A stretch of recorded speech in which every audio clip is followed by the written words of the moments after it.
আসসালামু আলাইকুম প্রিয় দর্শক, এখানে গ্যাসের খনি পাওয়া গেছে। মুক্তিযোদ্ধা কোটাদের পক্ষ থেকে একটা ঘর আসছে এখানে।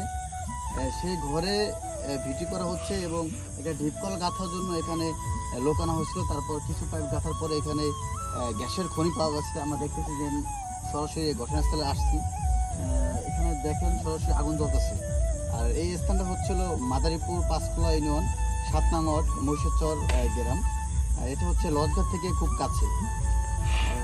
আসতে খেয়া পার হয়ে তারপর এখানে আসা যায় ধারেই।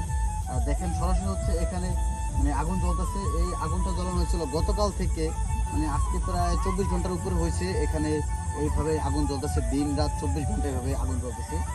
স্থানীয় লোকজন সবাই এখানে আসছে, দেখে যাচ্ছে, ভিড় জমাচ্ছে।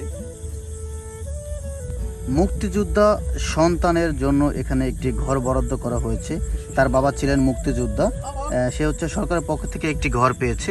আর সেই ঘরে হচ্ছে এখানে ভিটির কাজ চলতেছে এবং চলাকালীন হচ্ছে কি এখানে হচ্ছে তাদের যেহেতু কল দরকার, সে হচ্ছে কল এখানে গাচ্ছে, ডিপ কল।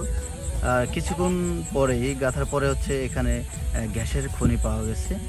গত 24 ঘন্টা হচ্ছে এখানে এভাবেই ধাও ধাও করে আগুন জ্বলছে। আগুন বাড়ছে আবার কমতেছে। আর এই ঘটনা হচ্ছে মাদারীপুর সদর পাঁচখোলা ইউনিয়ন 7 নং ওয়ার্ড মহিষচর গ্রামে। এবং এখান থেকে আমরা দেখতে পাচ্ছি এখানে শব্দ হচ্ছে, অনেক শব্দ শোনা যাচ্ছে এবং ধাও ধাও করে আগুন জ্বলতেছে। আগুন বাড়তেছে আবার কমতেছে। ঘটনাস্থল থেকে জানা যায় তার বাবা ছিল একজন মুক্তিযোদ্ধা এবং সে হচ্ছে এখানে একটি ঘর পেয়েছে। ঘরের পাশাপাশি হচ্ছে সে একটি ঢিপকল গাড়ার জন্য লোক নিয়ে আসে এবং এখানে কিছু পাইপ দেওয়ার পরে হচ্ছে এখান থেকে আর তারা বলতেছে এখানে গাঁথা যাবে না, গ্যাসের খনি আছে। এরপর হচ্ছে সেই পাইপের উপর দিয়ে আগুন জ্বলতেছে। এমন অবস্থায় 24 ঘন্টা হয়েছে এভাবে আগুন জ্বলতেছে। স্থানীয় লোকজন আসতেছে, দেখতেছে। নেবার আগুন না বালতি দিয়ে তুইলেও নেবে না। আমি কইছি তুই দে বালতি দিলে নেব। বালতি দে তুই নেব না।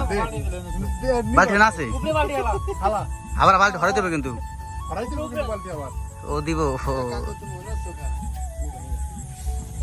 বুদিল নি কই ফুদে হ্যাঁ নেবে নিবা তুই কার উপরে বালতি দে হ্যাঁ নিবা। আরে নেব না নেব না, গ্যাসের আগুন না, গ্যাসের আগুন কিন্তু সহজে নেবে না। বালতি দিতে না একটা বুকটা